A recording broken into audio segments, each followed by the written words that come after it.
Hello, and welcome back to Parley, a show where you folks support the other stuff I make by paying me monthly to talk about the topic of your choice.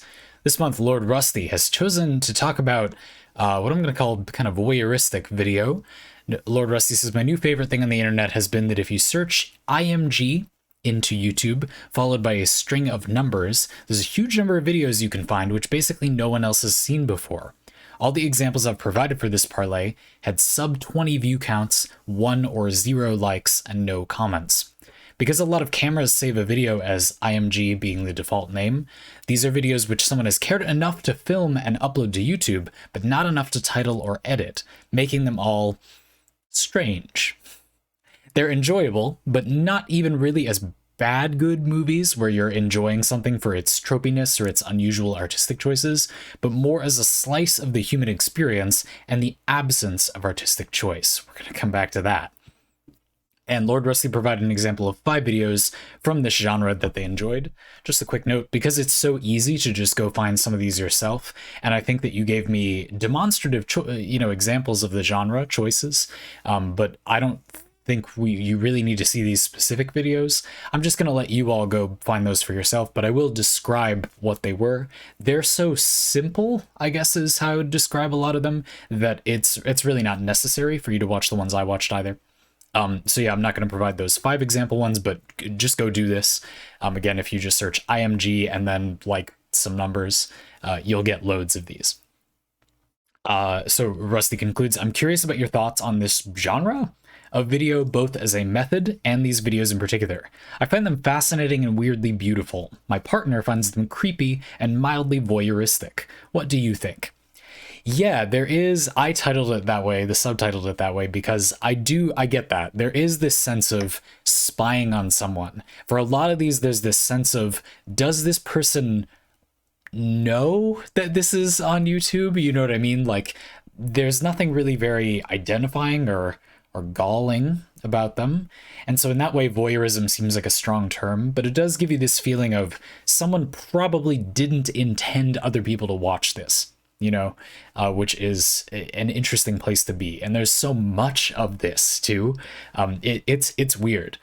Just by the way, I don't think anything is wrong with it personally. I do feel like, if somebody accidentally uploaded something embarrassing or some such, sure, I guess it would be polite not to highlight it, which you haven't done anything like that here. But for the most part, the person uploaded them. What are you going to do? They're weird though. So I'm going to describe the 5 ones that I saw to you, and I am going to be using some of those 5 examples. Rusty, I do think you picked really good examples. I'm not showing them simply because I think there's no need, but I do think they're very useful examples. You gave a variety. Some of them where it's like, why even would you be recording this?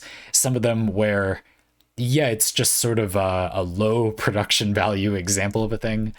Some of them where it's a snippet of something that was larger, stuff like that. So yeah, we'll just go into them. I'm going to talk about the 5 I watched, and then talk about this kind of format as well, because I do think it's really interesting, particularly as you may have guessed, because you've been around the block with Parley before. I've got a lot to say about the topic of artistic choice, basically, or the kind of the authorship of these videos. Okay, so let's describe the first 5. The first one was a channel that I thought this was interesting too. You can look at the small details with these because there's not very many. The first channel that this first video was on was called Jim Joyce Music, like all, properly capitalized, Jim, capital J, Joyce, capital J, Music, capital M, with spaces, as if it was a channel that somebody thought about maybe making, and the video has like no views, of course. The channel has not really subscribers, but I just thought that was really interesting, because you're right, for the most part these are videos where I love how you said it, Lordrusty. Someone cared enough to film and upload, but not enough to title or edit. But this one, they cared enough to have it be a channel with like an organized, clean name, and they actually did title it just after the IMG, a bunch of numbers, and then they titled it the title of this song, I guess. It's an elderly man on a very local looking stage. We don't see much of the stage, you know, it's in portrait mode, singing a song. The song is called Teddy Bear, I guess. The video is called Teddy Bear. This video is, it's weird because one of the early lines of the song, almost the first line of the song, is something like, put a collar on my neck and lead me anywhere, da da da da da da, teddy bear, which this was the first example of this. And you said mildly voyeuristic, so of course that kind of set off my BDSM alarm a little bit.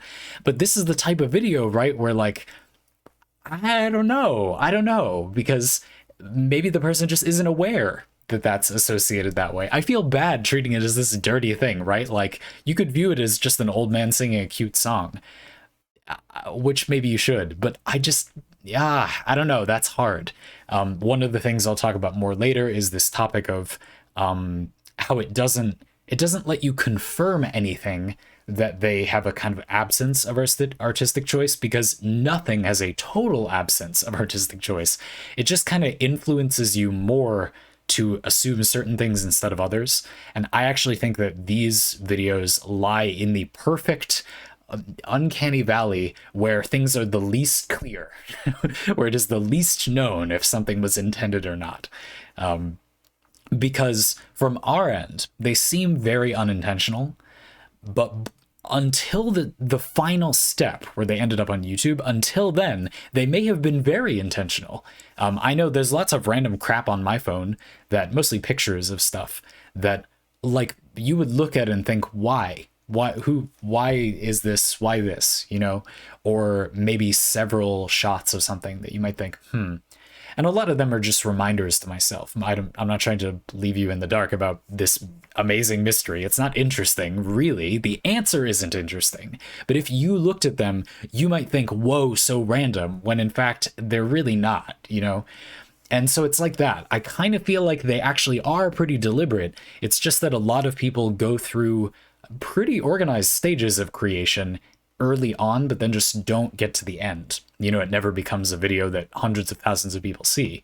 But little separates these from those videos that do become things that hundreds of thousands of people see, in my opinion anyway. So I thought this first one was really interesting. It is kind of like just an old man singing a song, is really like a pretty normal video, I guess.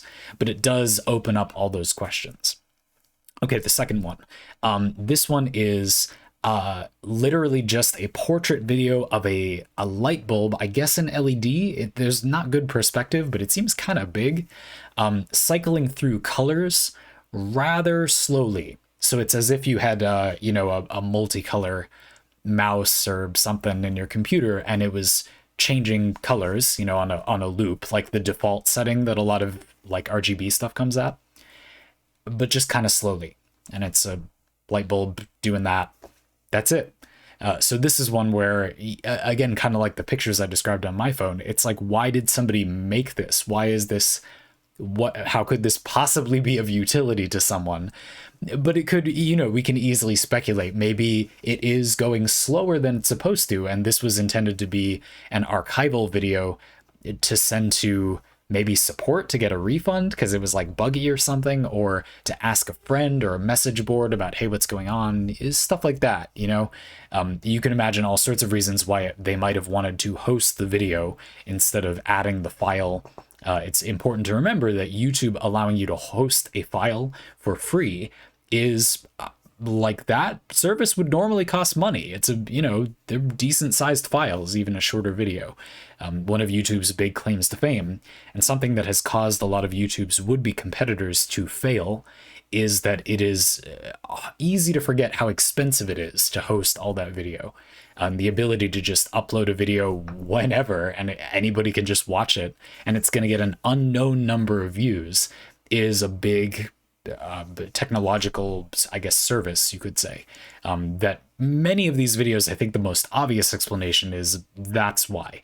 They didn't want to need to email it to people or whatever, and so they just put it on YouTube so they could link to it, something like that. Is that how I would recommend doing that? No, I will upload it to Dropbox or something. I don't know. It weirds me out that a lot of these people put even these perfectly innocuous things online publicly. To me, it's like there's nothing to actually see or embarrassing in my little collection of random image notes to myself, but you can't see them. You know what I mean? Like, you're not allowed to look at them. There's nothing like nothing bad would happen if you did, but they're mine. Get away from my stuff. Which you might say, well, okay, do you have a Android phone? Like, Google's already looking at them. Like, okay, but you get what I'm trying to say. You're not putting them on a platform, the purpose of which is to provide discoverability. Anyway, speaking of all of that, number 3, this one is probably the most weird voyeurism one. Maybe this is what set Lordrusty's partner off a little bit. This is a naked person with a horned animal skull covering their crotch. Probably for like a play or an exhibit or something. This one is quite short. It's as if they were rehearsing or preparing for something, and somebody maybe even accidentally just took a video of a thing, or they had a friend who wanted to show a friend, but they were embarrassed to film it or something, so they just took a quick snippet. It's not particularly scandalous or salacious, you know. Forgive me, whoever's in the video, not particularly enticing or anything, but you know, it is technically the person naked. Your average person would probably find this embarrassing, but not galling to have be out in the world. You know, it's not like it shows anyone's face or anything. I kind of have the least to say about this one, but I do think it's a useful example of, yeah, you know, some of them, like, there is some concern that there might be something that is porny, I guess. And would be truly mortifying to the person who it was uploaded. You know, this one is so out of context, small, doesn't show anything, not to be rude, that I just don't think that's the case. But, you know, it's a good example of how they could go in that direction. A lot of these will be things that this one kind of is the closest to being maybe a mistake as well. Like, it's possible this wasn't taken as a video on purpose. It might have been that, you know, sometimes you try to take a picture, you take a short video instead. Whoops, you take a picture, you don't delete the video, it's in the middle of doing a shoot or something, I don't know, stuff like that. Okay, number 4. This is the one that seems to me of these kind of the most, along with that song, deliberately taken as a traditional video. This seems to be people graduating from night school to join the military in some capacity, and they're in an auditorium and they're celebrating that they got in. It seems like because they now got in, they get to put on their badge or pin or something on their uniform that shows that they're in the unit. I don't know anything about the military. And they're, you know, excited and such. And holding their probably diplomas or the equivalent, and that's also got the pin in it that they can put on. This one is of a length that reminds you of, you know, a parent or friend takes a video at graduation. This is probably the most normal one. It's not surprising to see. You would just never find this in discoverability. Interestingly, I also think this is this is really weird to say, but I will go into a section about this. This is the weakest video of the 5, which is a preposterous thing to say because none of these were made to be to perform well in the algorithm or whatever. But what separates this from the other one, these both feel very intentional. You know, someone took this video because they wanted to archive this experience and probably just like send it to a friend or a relative or something. But this one, it kind of means nothing except to the people involved. I mean, no offense to whoever graduated, like, great, congratulations. But the other one, the song, has the appeal of it's the kind of thing that you could see be a viral video with millions of views, and then the thing happens where in the comments people are saying, why is this being recommended to me, you know? Whereas this other one with the graduation stuff, it really wouldn't, you know? There just isn't enough weird appeal, in my opinion. I do still think this one has some odd voyeurism appeal, though, to the right audience, probably just not to most people, in that I don't know, the military has a certain image, I guess, perhaps undeserved. The military is I don't know nothing about the military. The military is a more complicated body than a lot of people give it credit for, especially in the United States. It's the organization, maybe the jurisdiction, maybe the governance or management of the military that so many people in America are a little not so happy with. Not the individual people serving in the military. It is not their fault that those things happen, you know, the vast majority of the time. They're often doing great things to help people. Or if it isn't to help people, it often isn't because they chose not to help people, you know? These are often great people. And I think getting to see them have an experience that a lot of people could relate to has a certain quality to it. Again, I just think that on the surface, to most people, this would be so unremarkable that it would go unnoticed. It is, again, just such a normal, oh, someone's home video is just on YouTube, moving on, you know? Whereas the other four beg the question, but like, why though? You know, for some of them, or the first one with the song makes you think, was this intended to do well, maybe? And then the next two, you ask, why does this even exist? And then this one, you feel like you kind of know why, you know? So it's got an understandable story. I don't know. And then the fifth one, though I have the least to say about this one, actually, not the military one. This one is, it's not really clear what this one is, but it looks like a very short snippet of what was a sports broadcast. And this one is just a snippet of a kid kind of sneaking through or moving through crowded bleachers excitedly, I guess. It's like 7 seconds long. I really don't have anything to say about this. It seems like it's just a clip of some random kid in the bleachers. This is one of the ones where it's so difficult to imagine why this would exist that it does almost provoke the imagination. You know, no one is stalking this child, right? You know, stuff like that comes to mind just because of the absence of any clear it just seems so useless, you know? This video seems to lack all utility in such a way that, you know, I'm sure there's some reasonable explanation. And then there's a little snippet of, even if it was focused on the kid for some nefarious purpose, it doesn't even stop there. There is a little snippet of the team that won, I don't know, sports. And so, yeah, you get the idea. I don't want to spend too long on these, but you can go find videos like that for yourself and see all sorts of similarly confusing things. But yeah, I wanted to spend a good amount of time talking about the sort of lack of authorship thing. Because okay, so a little story.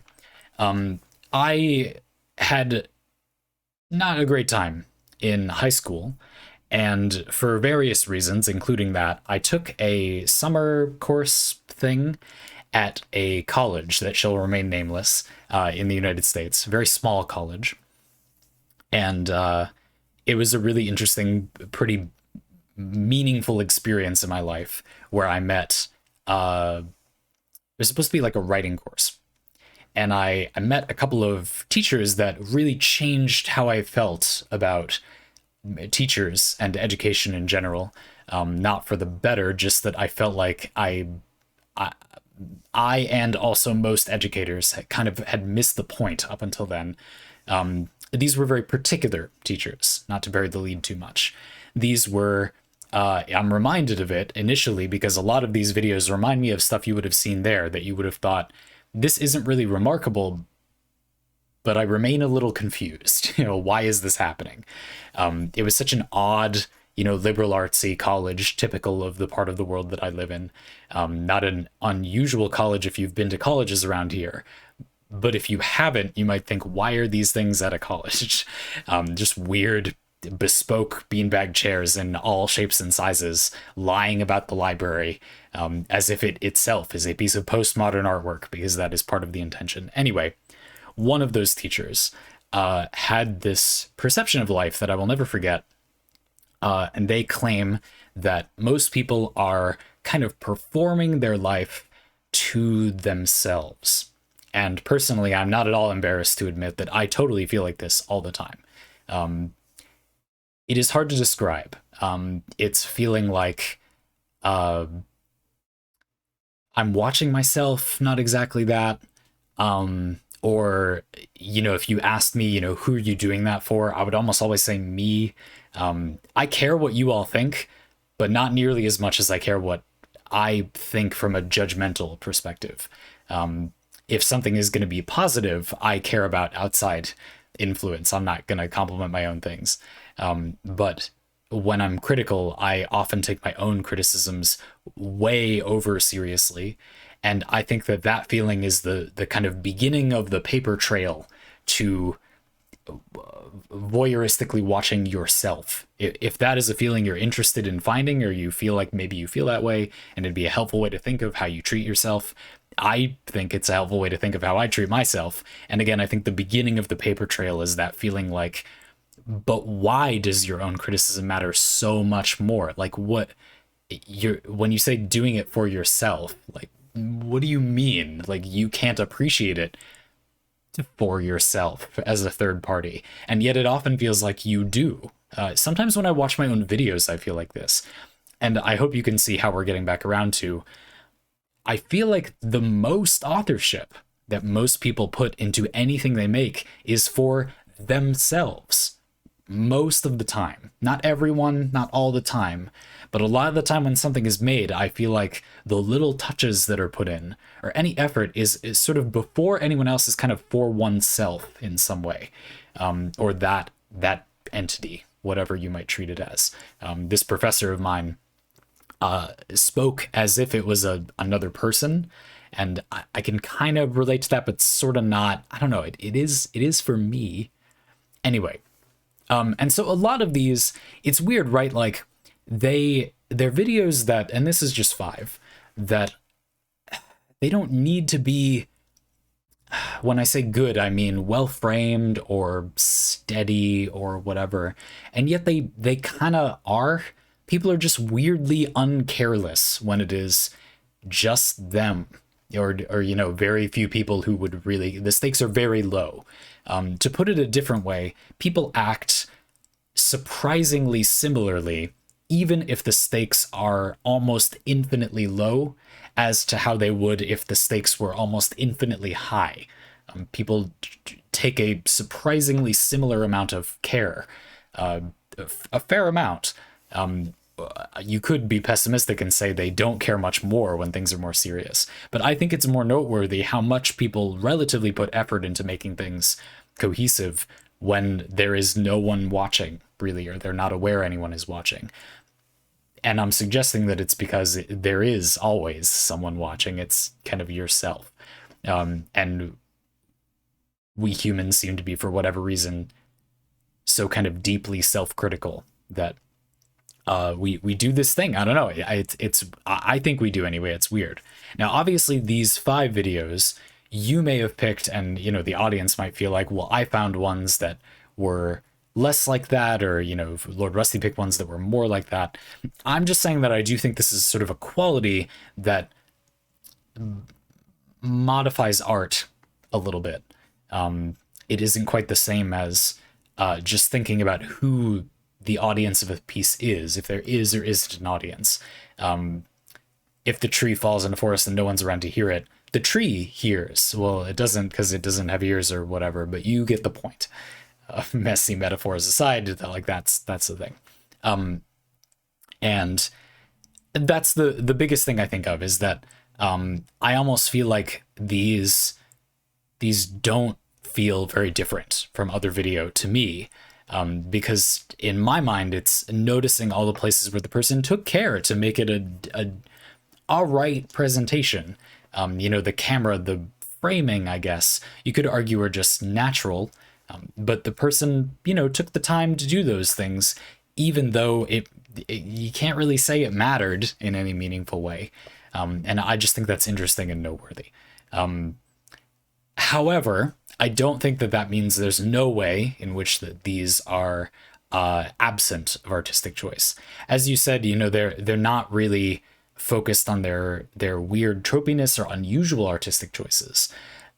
The thing that's lacking, you might say, is creativity. There is sort of no need to make it different. I don't know. There's a way that it is sort of unselfconsciously the human experience that probably is the perceived lack of an audience. And to ourselves, maybe we're more honest about this is how it was. There's an unabridgedness. I don't think that there is no intention, but the intention is notably different than when you make a piece of entertainment, for example. There's a feeling like it's okay for it to just be how it is. That is definitely interesting. I have another story. about my weird arty experiences with colleges in the northeastern United States. Somewhat scarring experiences with. I took a class in my college called Voice and Speech, and that makes it sound like it's going to be about speaking. I'm not really sure that class effectively communicated who it's useful for. But I would say the goal of the class was to be able to perform.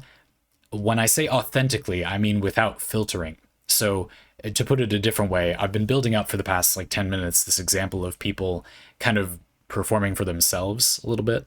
But I do think that's a little different when they perform for other people. When you make something and you think other people will watch it, it's not that you then do take artistic license where you didn't before. It's that you add the artistic feature of maybe creativity, you would say.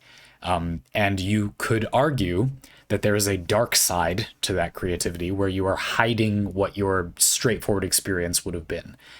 It is a thing you made, a creation that you can hide behind, so it's not you. It's not you right there. There is a sort of raw honesty to things that people genuinely believe nobody else is seeing except themselves, because, it's me and me. I know the truth. There's just no need to lie. I'm painting creativity as this negative thing, but I hope you get the point. The point of this class, to put it a different way then, is to do that thing, is to be able to, on command, make a video like these, basically. Usually for reading or public speaking, she had us do poetry. This teacher of mine that shall definitely remain nameless, because I'm not sure this person was entirely in the right the way they were doing things. Every single person who took that class, including me, burst into tears as they were sort of broken into feeling embarrassed and then giving up on that embarrassment about the way they were reading. She didn't do anything morally reprehensible or terrifying. It's just we all have some anxiety buried deep down, and if somebody pokes it and presses the button and it's going to be an hour and there's no way out, there's nothing else happening, pretty much everybody will eventually break down on some level, and what comes out, who knows. For some people, my experience personally was that I'm not trying to hide how I feel about the poem in this case. It's just genuinely challenging. Like, we have a reflex to sort of hide our straightforward reaction behind a small layer of creativity. It's not always because the person won't share what they feel. It sometimes is just because they kind of can't. So I don't want to give you the impression that these were all people that were not ready to have this experience and then were suddenly had their, mask shattered and had to be naked on stage or whatever. It's not some terrifying experience. I just wouldn't tell you if that happened. But and for my part, it's not that I don't want to, read the poem better. But it was a hard experience. We had to do it twice each. And that's most of what we did in that class. We basically warmed up, and then someone did that and burst down crying and read their poem real good, and then we dispersed. And people did do a very good job, by the way. Almost everybody, people who would never have given this is mean to say, a good artistic performance for their whole life, gave probably the best reading they will ever give. And I think that's likely true of me. I actually started getting disinterested in poetry after this. But anyway, it's interesting to me because I would describe those readings as better than how a lot of people read, with a kind of reader voice. People have a voice they read poetry in where they're like, the metaphors are and they have this cadence where they da and it's pretty, and they're trying to make it sound pretty, and it's dignified, and the da and blah, and it's bad and it sucks, and I hate that. And you may start hating it too, because I've pointed it out to you. Some people think it's fine. I kind of hate it. I don't think the raw version of the readings that we all did in this class were good. They were just better. The intention was not to leave it that way necessarily. Creativity is good. Like, artistic license can be interesting. the point was to make it intentional, to take it away and then add it back in on purpose, which for what it's worth from an artistic process perspective, that totally makes sense to me. I'm just critiquing how she got people to do that was maybe not fully within my span of ethics. Like, I feel like for some of those people, maybe that wasn't good. I don't know. While people are stressed out in college, it just seems like a kind of a risky thing to do to people's mental state. I don't know. Anyway, whatever. The damage is well and truly done. I just think it's interesting. I think that to wrap it up and put it another way, a lot of these pieces are arguably closer to being a really good piece of creative work than things that were intentionally made to be good, because these things don't have the kind of fake automatic layer of pseudo creativity over them, and instead they're a very personal experience that could then have added back in, some further creativity. They're starting from something real. People really throw that around without being able to describe what it means. And I spent 30 minutes building up to being able to say that. So it's very satisfying to get that off my chest. I'm going to go eat a sandwich.